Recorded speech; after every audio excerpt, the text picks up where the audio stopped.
Sel nädalal kuulete Kuku Raadio järjejutuminutites katkendeid raamatust Reisikirju, mille on kirjutanud Fred Jüssi.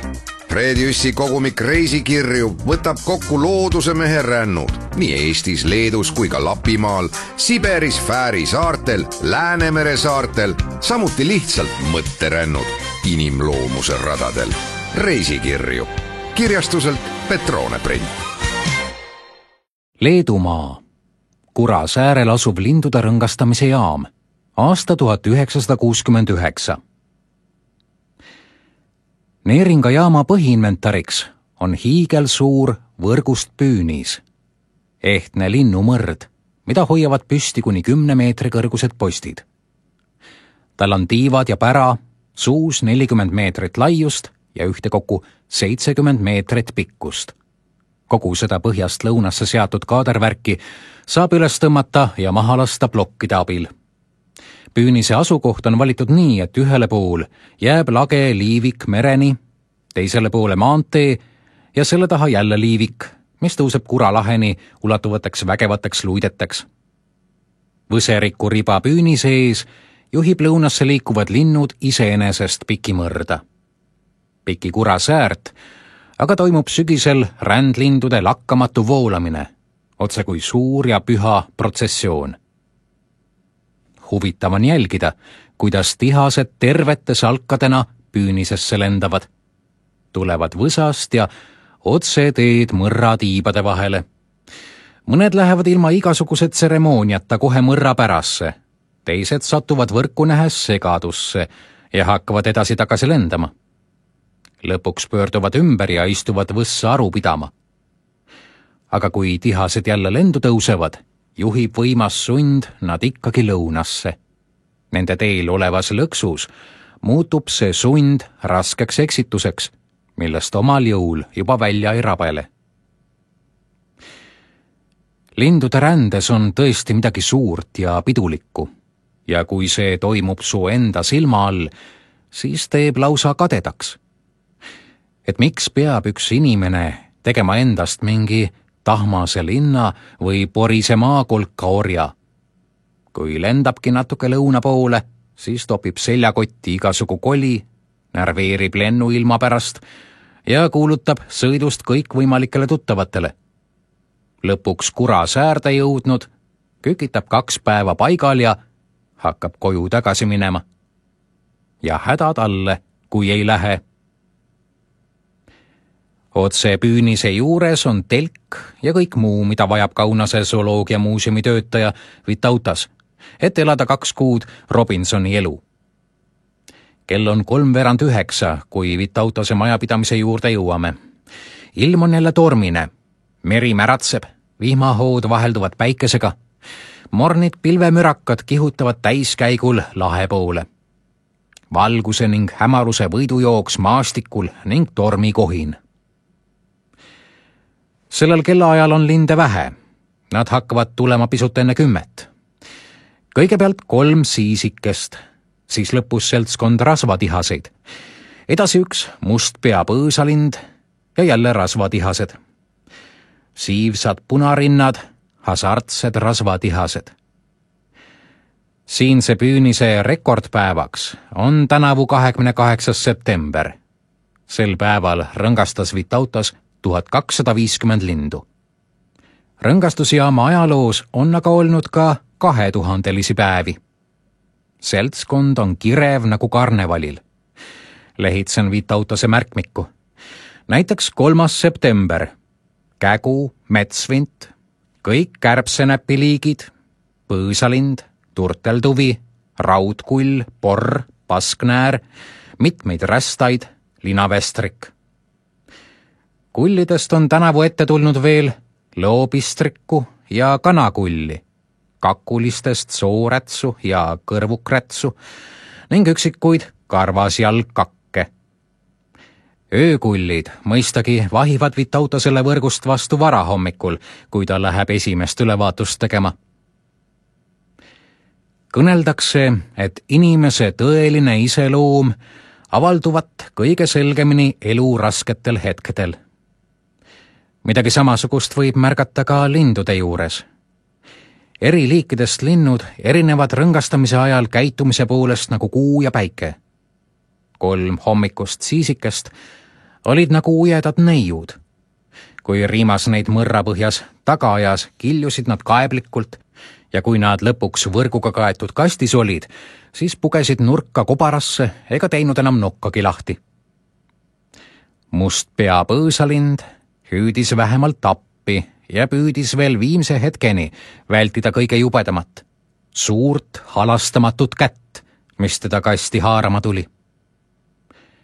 Punarindade alistumine on usaldav, täis lootust. Nende olemuses on midagi väga armsat. Inglaste rahvuslinnu valikut võib tõesti õnnestunuks pidada. Täielikuks kontrastiks kõikidele eelmistele on tihased. Mõrrapärasse sattunud hakkavad tihased hasartselt otsima nõrka kohta lõksus.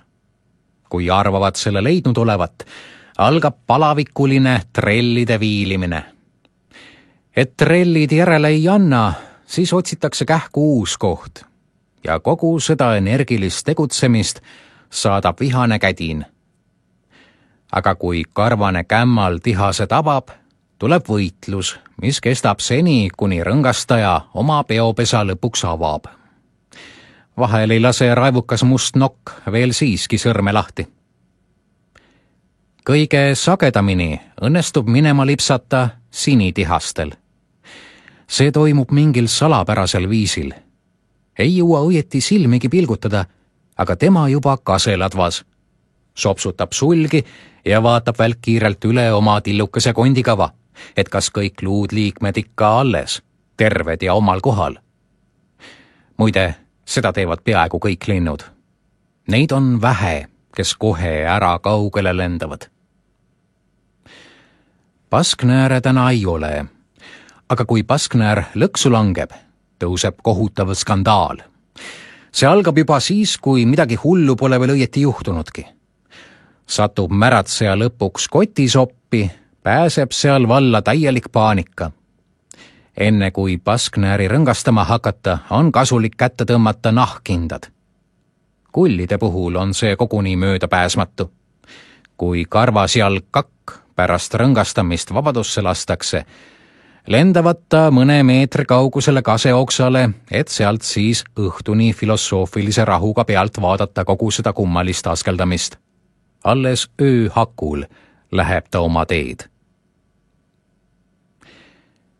Ma pole kunagi varem hoidnud oma peos elusat pöialpoissi. Imepärane olend. Tundub lausa uskumatu, et selles tibatillukeses kehas peitub mehhanism, mis teda ei tea kust siia juhtis. Et tal on rinnus süda, mis pumpab verd igasse kehasoppi ja et on üldse verd, mis nii peenikestes soontes voolata saab. Mõte, et niisugune kuldkollase pilotkaga härjapõlvlane muneb kevadel veel 10 muna, millesse peavad tahes-tahtmata mahtumada pojad, et need pojad omakorda on minu peos väriseva kübeme miniatuursed väljaanded südame, vere, soonte ja igasuguse muu varustusega. See mõte. Jah, see mõte. Ma ei oska selle mõttega midagi peale hakata. Annan pöialpoisi Riimasele. Kui lindu pildistan, küsib Riimas äkitselt, mis sa arvad, mida Regulus praegu mõtleb? Tema mõtleb. Aga muidugi, midagi ta kindlasti mõtleb. Vaata, kuidas ta sind vahib. Kui Regulusel oleks mõni sõna nendest, mida sina tead, ütleks ta tingimata sulle praegu midagi. Riimas teeb peo lahti ja meie Regulus lendab puu otsa välkinventuuri tegema. Huvitav, kus ta praegu peaks olema? Retk Lapi looduskaitsealale aastal 1977. Selleks, et sünniks uus looduskaitseala, peab olema kõigepealt tugev ja põhjendatud majanduslik argumentatsioon. Meie Matsalu looduskaitseala loomise vajaduses pidi mõtlevat inimest omal ajal veenma Hani. Vilsandi linnuriigi eest saadeti sõtta Hahk, kes sisuliselt on samuti Hani. Nad viisid oma missiooni edukalt lõpule, sest igaüks teab, kui head praadi saab hanest. Lapi looduskaitseala loomist tuleb mõista kui püüet päästa hävingust Koola poolsaare metsik põhjapõder. Missuguseks kujuneb võitlus peale tungiva tööstusega looduskaitseala enda olemasolu eest, olgu või ilma uluk põhjapõdrata, eks seda näitab lähim tulevik. Praegu ta igatahes on veel oma mägede, jõgede, metsade ja soodega olemas, ehk küll vahepeal, kui ülearune asi mõneks ajaks ära jõuti likvideerida.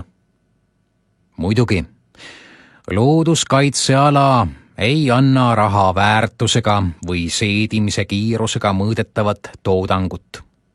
Sellega ei ole sugugi lihtne leppida, et kõik aina töötavad ja toodavad ja täidavad ning ületavad plaane, aga seltsimehed looduskaitsjad, näe, ei too midagi sisse, ainult longivad ringi ja vahivad kiikriga linde, tööd ei tee mingisugust.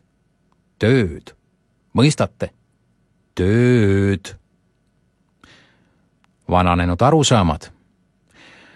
Uutega on tihtipeale nii, et neid pole kuskilt oodata enne, kui tulevad ükskord uued inimesed. Meil on teenelised agronoomid, loomakasvatajad ja metsakasvatajad. Isegi teenelised kultuuritegelased on meil, aga mitte teenelisi looduskaitsjaid. Tõsi küll, meil leidub inimesi, kes on 20 aastat järgemööda kaitsnud kultuuri lätteid ja kui meie kultuur peaks mäletama oma lätteid, siis ehk tulevikkugi. Aga ega nad sellepärast veel midagi kasvatanud ole. Ärge arvake, et rahvas ennast tüssata laseb. Kultuurrahvas tunneb otsekohe ära need, kel tema ees teeneid. Oli ka niisugune aeg, mil looduskaitseala õigustamiseks hakati toodangut arvestama sealt läbi traavivate ekskursantide hulga järgi. Ikkagi näitaja. Matsalu looduskaitseala külalisraamatus näiteks leidub sissekanne Ilus paik. Tuleb teha kättesaadavaks kõigile. Muidugi kõigile. See ju rahva vara. Hakkas käima rahvast, ikka 10 000 inimest aastas ja veel enamgi. Ja jälle häda, nagu ikka. Kus inimesed, seal hädad ja mida enam inimesi, seda suuremad hädad. Meie saatjaks Lapi looduskaitsealal määrati Aleks, 25-aastane ornitoloog. Mitte kartusest, et Aleksita metsa oleksime põlema pannud, vaid kõigepealt sellepärast, et temata oleksime pigisse jäänud. Aleks oli meie kaart ja kompass, juht ja õpetaja. Me järgnesime talle läbi metsade ja võõraste mägede truualamlikult ja tõrkumata, nagu loomad oma juhile. Ja kui mõnikord maha jäime, siis tundsime endid abitutena nagu karjast hälbinud võõral territooriumil. Kummaline on see seletamatu kõheduse tunne, kui kaugel ja võõral, täiesti võõral ja ääretuna tunduval maal kaotad silmist teejuhi. Seda kogesin enam kui ühel korral ja tuletasin jälle meelde, kui kuu aega hiljem vaatasin soojal köögipõrandal vabisevaid kassipoegi. Need olid esimest korda elus oma pesast laudalakas täiesti võõrasse ja ääretusse inimeste maailma toodud. Oleme küll põhjamaalased, aga ometi tunneme rahutust, kui luiged kevadel Läänemere randu pidi põhja poole lendavad. Nad lähevad kuhugi järvedesse ja soodesse, mis on veel põhjapoolsemad kui meie omad. Ju peab seal põhjas, kust puhuvad need külmad tuuled ja tulevad need valged ööd, siis olema üks miski, mis tõmbab. Olen seda miskit oma arusaamasid mööda otsinud Eestimaalt. Arvanud leidnud olevat ja terahaaval tõeliseltki leidnud. Aga Lappis sai selgeks, et Põhjamaad ei maksa otsida parasvöötmest. Siin seda ei ole, sest Põhjamaa on ju Põhjamaal. Murakarabast ei maksa otsida Lapimaa jändrikke mände, sest Murakarabas kasvavad murakarabamännid, ehk küll Lapi omadega väga sarnased. Kõrvemaal matkates imestad, mis vägi küll hoidis Vargamäe Andrest neis vesistes võserikes ja kivistel põldudel. Eks ikka see sama vägi, mis hoiab Lapimaa puud juuripidi graniitkaljul. Tuul tõi seemne kaljule ja ümberringi polegi muud kui ikka seesama kalju ja kehv maa. Kui leidubki paremaid paiku, siis kasvab seal juba küllalt ees suuremaid ja tugevamaid. Tahad elada? Võitle. Kaljuga, tuulega, lumega, pakasega. Natuke nukraks tegi, et su armsat, kodus suure vaevaga välja otsitud Põhjamaad siin Lapis ühe korraga äkki nii palju on. Polaarloodus loob omapäraseid vorme. Näib nagu rõhuks keegi valguse poole pürgivat elu aina maha ja maha. Ja elu, et sellest survest pääseda ja kuidagimoodi ülespoole tõusta, hakkab kõrvalteid otsides väänduma ja keerduma. Väänduvad kased metsapiiril, väänduvad kuuskede ja mändide oksad kaljupinnasel ning nõmmedel ja keerduvad köitena nende elatunud tüved. Looduslike protsesside tasakaal näib olevat surnud punktis. Mis viltu vajub, see viltu jääb. Inimeaga mõõdetav aeg haavu ei paranda. 20 aastat tagasi raiutud mets on jäänud raiestikuks ja nõmmemändide alla sõidetud autoroopad roobasteks. Metsatulekahjudes alastikistud maad vaadates ei oska parasvöötme laps ära arvata, millal see küll võis juhtuda, kas 50, 100 või 200 aastat tagasi. Aleksi seltsis üle tundrute ja kivirahnude kaose vantsides tunnen end tillukese ja rumalana, ent ometi mitte rusutud või maailmast välja tõugatud kübemena. Pigem tunnen end selle avaruse orgaanilise osana. Olgu taevaga kuidas tahes, aga maaga vähemalt seob mind kasin rohelus, millesse põhjapõdrad tallanud loendamatuid radu. Mingisugune hindamatu ühendusniit. Vaadake, kuidas inimesed sellega mõnel pool ümber käivad. Kaitsealal rännates peatusime onnides. Onnideta ei ole välitööd seal mõeldavad. Suvel veel, aga sügisel, talvel ja varakevadel mitte. Üks onn, milles peatusime, asus üsna looduskaitseala südames Sõlpu ai ülemjooksul. Sõlpu ai on mägedest Tšuna jõkke voolav maruline oja. See saamikeelne nimi tähendavat hõbedast oja. Ja seda ta on. Mul oli oma ettekujutus palkonnist oja kaldal keset Lapimaa metsikut loodust. Nüüd avanes võimalus kujutlusi tegelikkuses kontrollida. Palkseinad, uks, väike aken, akna all laud, laual tikud, sool, onnipäevik, karp hädapäraste ravimitega, 3 nari, raudahi ehk pursuika, piisavalt kuivi puid, pann, pott, teekann, saag, kirves ja tükk seepi. Mõned pakud istumiseks, laebraos kotkasulg. Kõik olemas ja omal kohal.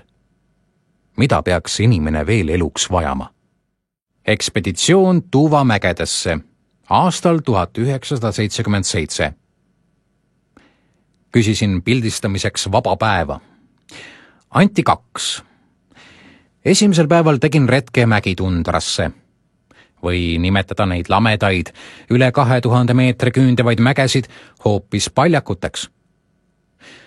Nende tipud on ülalpool metsapiiri ja kaardil seisab tundrud. Aga suures osas on nad kaetud kidurate tundrataimedega ja kui neid mööda kõnnid, siis tõuseb su jalge ees lendu tundralinde. Mõneti tuttavad olid need paljad lamedad mäed, sest meenutasid Lapimaa tundraid. Kummaline maastik. Kõigepealt sellepärast, et olin siin omaette. Teised töötasid labidatega ja miiniotsijatega kuskil all. See oli 2 ekspeditsioonikuu jooksul ainus päev, mil sain olla täiesti üksi. Jah, sellepärast oli maastik kummaline ja värvid ümberringi sinise taeva all ning sinakas silmapiirini ulatuv vaikus olid kummalised. Liikusin kiirkäigul ühe lameda mäetipu juurest teise juurde. Orgudes näsisid rohtu hobusekarjad, ülal tiirutas pistrik. Siutsatasid kiurud ja ühe mäe veerel tõusis vaevakasepuhmast rõkatava naeruga lendu rabakana pesakond. Rabakanu pole ma Eestis enam aastaid näinud ega kuulnud. Kui tavaliselt kulus mägedes näiliselt poole tunni tee kaugusel oleva eesmärgini jõudmiseks 3,5 tundi, siis nüüd oli vastupidi. Võisid kiirkäigul maha kõndida uskumatult pika maa. Päike põletas. Kaugematel tippudel, kus tundus tuult, koorisin end alasti ja vaatasin ümbrust. Niisugusel tunnil on maastiku värvid ebamaised. Iseäranis sügavaks muudab puhas õhk, need õhtuvalguses.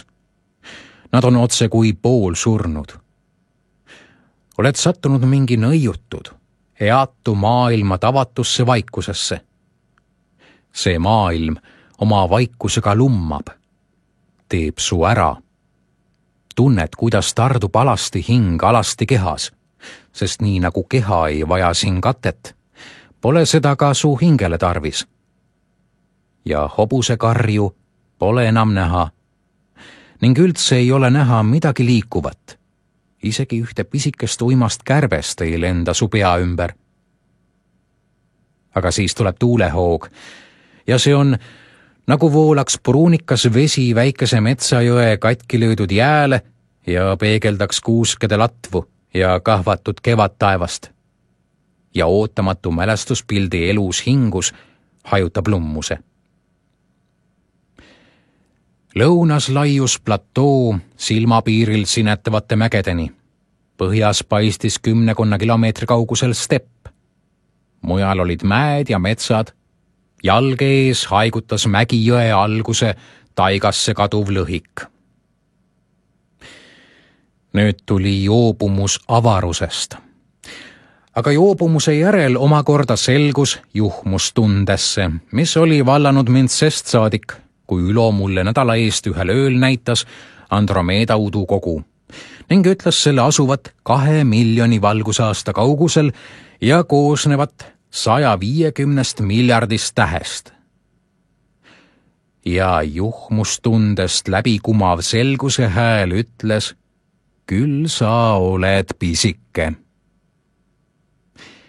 Eestimaa metsadest Siberi taigasse sattunud inimest rabab taiga kõigepealt oma mõõtmetega. Kodus võid enam-vähem peast üles lugeda kõik need kohad, kus veel pisut suuremate tükkidena vanu metsi püsti seisab. Aga Siberis ei näi olevat neil otsa ega äärt. Ronid mäe otsa ja näed aina metsaga kaetud mägesid ja nende taga veel mägesid, kaetud samasuguse metsaga.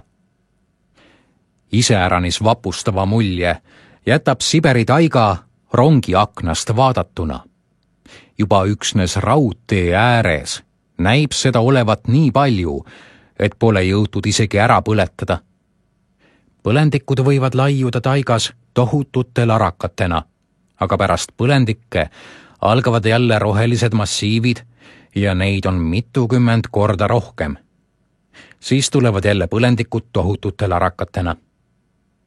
Üks suur jõgi palkidega nii ära täita, et seal peale vee enam midagi liikvele ei pääse, on Kukepea. Ussuuri ürgmetsas laagrit rajades langetasime jalal kuivanud Korea seedermänni suhteliselt tagasihoidlike mõõtmetega tüve, millest hariliku mootorsae jõud veel üle käis. Sellest sai istumispakke kõigile ja kütet lõkete jaoks laagri lõpuni, aga veerand maha saetud puust jäi ikkagi kasutamata.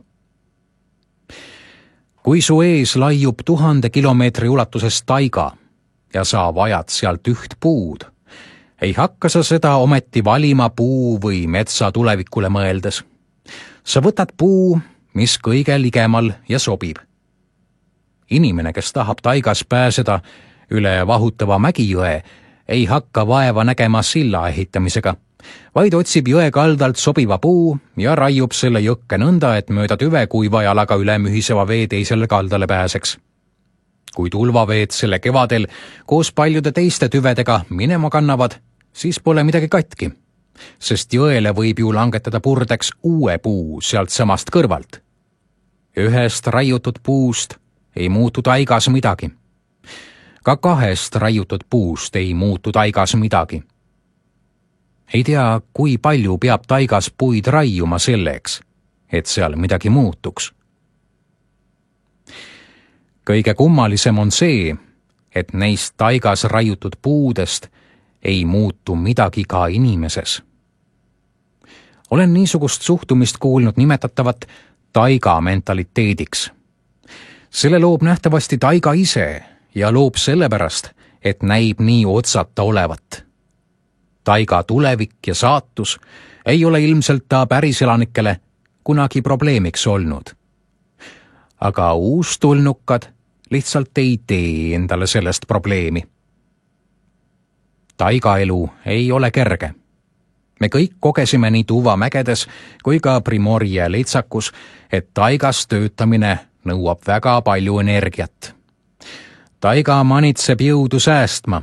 Iga ülearune liigutus kulutab kütust. Sellepärast mõtlebki inimene taigas kirvest puusse lüües kõigepealt iseendale ja alles siis puule ja taigale. Neil harvadel kordadel, kui ta üldse mõtleb.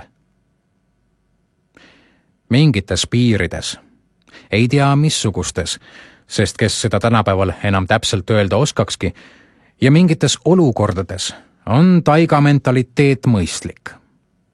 Hädad algavad sealt, kus taiga mentaliteediga inimene lööb kirve puusse, unustades, et ta ees seisavad püsti veel 3 viimast ruutkilomeetrit põlismetsa ja mitte 3000 esimest ettejuhtuvat ruutkilomeetrit. Ussuuri ürgmets, aasta 1977. Kodumetsades matkates juhtub vahel, et eksid ära ja jõuad välja sinna, kust oled tulema hakanud või hoopis teab kuhu. Mõnikord kaasneb eksimisega suuremaid või väiksemaid ebameeldivusi. Oled pidanud kõndima 5 üleliigset kilomeetrit, kükitama öö roostikus või jääma bussist maha. Kõik sellepärast, et kaotasid raja, et unustasid õigel ajal heita pilku kellale ja kompassile. Hetkel, kui sa ei tea, kus täpselt asud, tuleb ebamäärane rahutus. Aga tõsiseks häireks ei ole põhjust, sest kuhugi jõuad mõne tunni vältel ikka välja. Jõe või oja äärde, mis toob selgust asjasse, teele, mis juhatab inimeste juurde. Taigasse ma eksida ei tahaks. Teadsin seda juba enne esimesi kokkupuuteid Siberi taigaga. Ussuuri ürgmets muutis selle teadmise kindlaks veendumuseks. Võõras territoorium muutis ettevaatlikuks. Iseäranis Kaug-Idas, kus vaateväli tihedas lehestikus piiratud ja liikumine kompassita lausa võimatu. Midagi atavistlikku pidi olema selles tundmatuse kartuses, sest ka metsloomad lähevad närvi ja pingule, kui satuvad tundmatule, võib-olla kellegi teise territooriumile. Närvisüsteem tõmbub kaitsesse ja mõnikord nii pingule, et unustad juba kompassi orienteerides, kuhu poole üldse tahtsid minna. Taigas sai mulle selgeks, mida tähendab rada. Kui ekspeditsiooni esimesel kuul puhkepäevadeks rännakuid kavandasime, hämmastas mind algul see järjekindlus, millega kogenumad rändurid ikka ja jälle tagasi tulid küsimuse juurde, kas seal, kuhu tahame minna, on rada. Minu arust olnuks võimalik neis mägedes matkata ka radadeta, sest mäed olid vanad ja metsased, jõed madalad ja püstloodseid kaljuseinu vähe. Retkedel kogesin, miks rada nii oluline on. Astusime sageli mööda Tšinge jõe järsule kaldale tallatud kitsast rada. Usutavasti oli see kunagine metsloomade tee, mida hiljem hakkasid kasutama ka inimesed. Paiguti on rada ainuvõimalik edasipääs, terves ulatuses aga kindlasti kõige otstarbekam liiklustee. Üksnes loomad mõistavad oma kodumägedes liikudes leida teid, mis kõige ratsionaalsemad ja ohutumad, ja neil on aega olnud oma radu tallata, sest maailm, milles loomad on elanud, ei muutu sellise kiirusega kui see maailm, mille loonud endale inimesed. Üks ainus samm rajalt kõrvale tähendab aja ja jõu kadu. Mõnel pool, kus puud on rajale varisenud, tuleb minna ringi ja need kaared, ükskõik kui suured või väikesed, on tee kõige väsitavamad lõigud. Need ette nägemata kõrvalepõiked ajavad segi su sammu ja rikuvad su hingamisrütmi. Nad ajavad sõlme isegi su mõttelõnga ja seegi väsitab, sest rännakul hakkab ka mõte töötama rännakurütmis ja mõtlemine, teinekord alateadlik ja kontrollile allumatu, on käijale vististi niisama vajalik kui unenäod magajale. Taigarada on nagu elutee. Ta on tallatud enne sind ja sa käid kõikide nende teed, kes on läinud sinu ees, ja sa käid oma teed ja kõikide nende teed, kes tulevad sinu järel. Inimesed, kes sinuga koos, peavad sulle kuuletuma ja sina neile kuuletuma, et edasiminek oleks edukas ja poleks mahajääjaid. Oled võrdselt kohustatud aitama teisi ja laskma ennast aidata, sest muidu võib sassi minna su elulõng, mis ühte põimitud teiste elulõngadega, või tekkida seisak, mis kriitilises olukorras sulle ja su kaaslastele koguni saatuslikuks võib saada. Rada ise juhib inimest. Panin tähele, et väikesi kõverusi, mida juhuslikult tegid mägiraja raskesti jälgitavatel lõikudel eeskäijad, järgisid tagapool kõndijatest ainult need, kes nägid enda ees astuvat inimest. Need, kes tulid tagapool ja pidid jälgima rada ennast, ei lasknud ennast kunagi rohusse tallatud pettelõikudest eksiteele viia, vaid liikusid alati õiget rada. Mäletan end mõnda põngerjat põlve peal hoides mõelnud olevat, et huvitav, mis temast küll 10 aasta pärast saab. Kui keegi teaks mult täna küsida, et kuule, nüüd on möödas 20 aastat. Ütle, mis neist siis ka saanud on. Ei oskaks ma selle peale midagi kosta. Inimesed nagu inimesed ikka jõudsid sinna, kuhu nende tee on neid juhtinud. Sest vististi juhib ka elutee, nii nagu taigaradagi.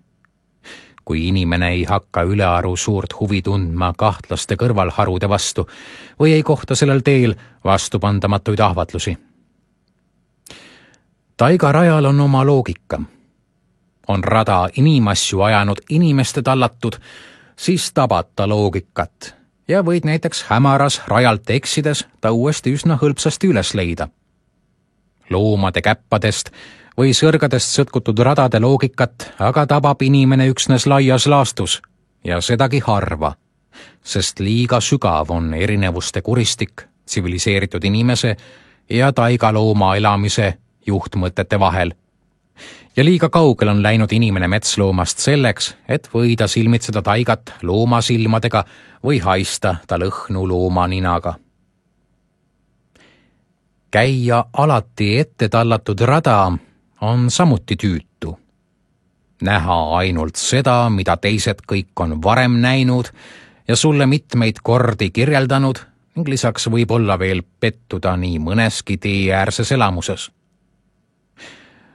Taigas omapäi liikudes püüdsin mõnikord, muidugi meeles pidades ettevaatusabinõusid, minna oma äranägemist mööda mõnd uut teed. Need katsed tõid meeldevaid üksikelamusi ja pakkusid süvenemisvõimalusi, aga ainult siis, kui piisavalt aega jätkus. Hoopis sagedamini võis takerduda, pääsemata edasi või tagasi. Just nagu eluski. Usuurimaal tuli meie töörühmal töötada ürgmetsas, kus radu ei olnudki. Metsa sadanud rauavihma piiride määramiseks rajasime proovilappe, mis siis miiniotsijatega hoolikalt läbi kombati. Iga uus proovitükk pidi saama eelmisest 1,5 kilomeetrit põhja poole. Seal sündis rada meist endist. Algul ainult kiinitäkked puutüvedel, ookstele riputatud sõnajalatutid ja mõni läbi raiutud väänkasv või oks. Siis juba maha tallatud rohi ja saapajäljed mullal, siis porivagu madalamates paikades ja lõpuks rada, mis juhib sind ise, ilma et peaksid hooles olema iga ta märgi jälgimisega. Kui pimeda küüsi jäime, suutsime rada pidada ainult puutüvedele löödud valendavate täkete järgi. Aga tol ainsal korral, kui tintmust pimedus meid Hennuga kahekesi ürgmetsas kätte sai, läbisime viimased 200 meetrit laagri häälte suunas sõna otseses mõttes 4 jalal. Kuni lõpuks hüüdsime vastu inimese, kes meile siis lambiga teed näitas. Pilvealustel öödel on ööd Krimmi laiuskraadil äkiliselt tulema ja küll nad on seal pimedad. Usuuri metsaekspeditsioonilt tagasi koju. Olime elanud 2 kuud ürgmetsas, tundmata vähimatki puudust ajalehtedest, ajakirjadest, raadiost, televiisorist, kinost või teatrist, täielikult kaitstuna koosolekute, telefoni ja kutsumata külaliste eest. Olin meie omadest ainuke, kel raamat kaasas. Mulle ennustati, et ma oma raamatut ei loe ja ma ei lugenud sellest 2 kuu jooksul ühtegi lehekülge. Tuvas nägin ühel ainsal korral Borissi, raamat põlvil, istumas telgi ees ja mägedesse vahtimas.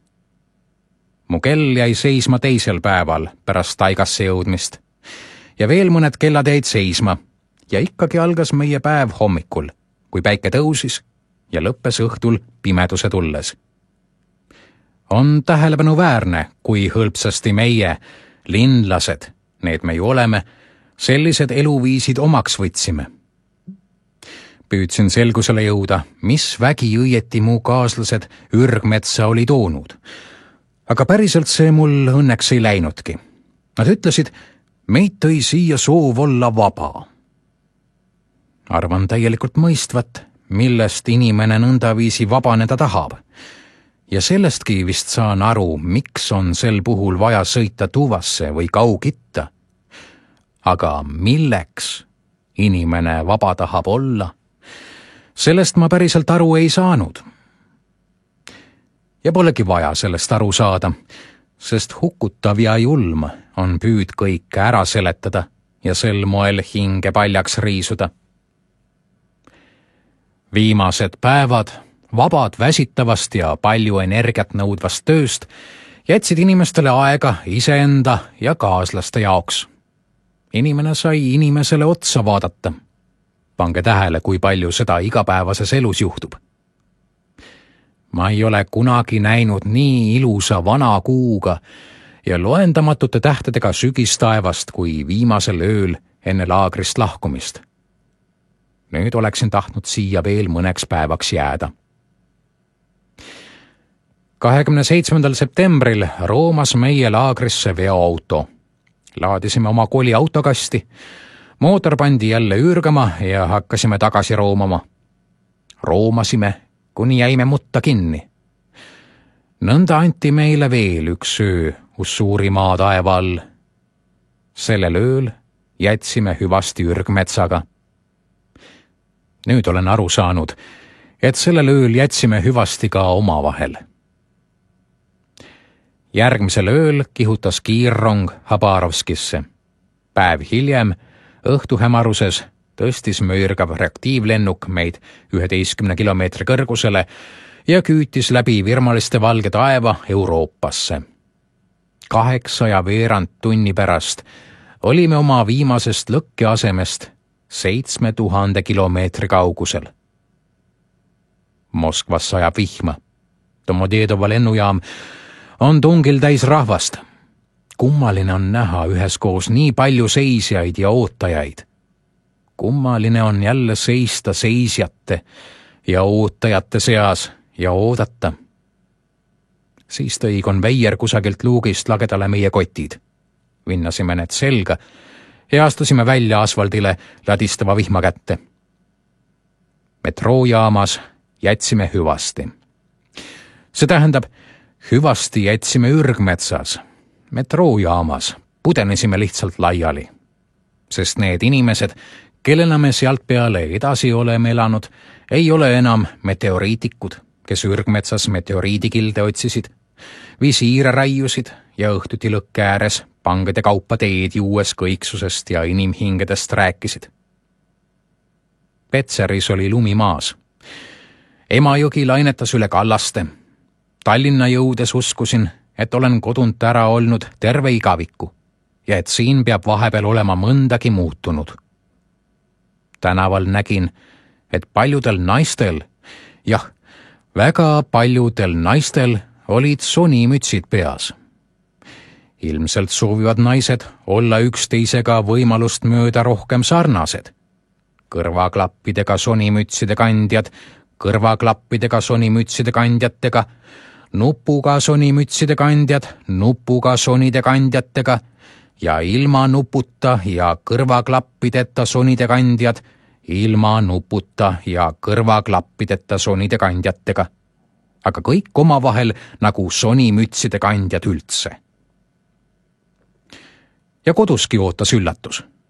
Köögilõua sahtlis olid selles lahtris, kus muidu seisid noad ja kahvlid, nüüd ainult noad. Kahvlid seisid selles lahtris, kus enne olid teelusikad.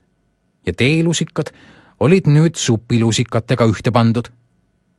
Nii et selle aja, mis enne kulus noa otsimisele nugade ja kahvlite lahtrist, võisid kasutada teelusika leidmiseks supilusikate ja teelusikate lahtrist.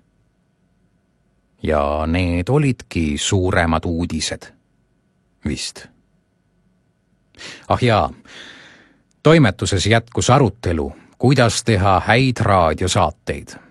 See oli alanud enne muu ärasõitu. Niisiis olin jälle kodus ja omade keskel. Niisiis tuli muutuda, nagu öeldakse, normaalseks inimeseks ja hakata elama normaalset elu. Tuli ületada müür, millega inimene suleb ennast linna saasta ja hüvedesse ning eraldab metsa rohelusest ja vaikusest, mille juurde ta nüüd arvab end meelt heites tagasi teed otsivat. See müür tuli ületada väljaspoolt. Algul näis, et sellele kulub kogu ürgmetsas akumuleeritud energia. Juba üksnes Kaug-Ida režiimi järgi talitama hakanud bioloogiliste kellade ümber häälestamisele kulus 2 nädalat ja üldiseks toibumiseks veel üle kuu. Aga üksikuid haavu näib olevat lakkuda jäänud veel äraarvamata ajaks. Ka mitmed mu ekspeditsioonikaaslased kaebasid veel kaua aega tagantjärele, et nad kuidagimoodi ei suuda harjuda linnamüra, järjekordade, täistuubitud busside ning keskkütteradiaatoritest kuumaks köetud õhuga. Aga ju siis on selles kõiges midagi, mida ei saa meile asendada metsavaikus ega puhas õhk. Ju seovad meid selle kõigega meie harjumused ja kuhu sa nende eest ikka nii väga pääseda tahad. Nõnda on lood kaugete maadega pärast kodust toanurka ja koduse toanurgaga pärast kaugeid maid. Järjejutt. Fred Jüssi. Reisikirju. Kirjastuselt Petrone Print. Järjejutt.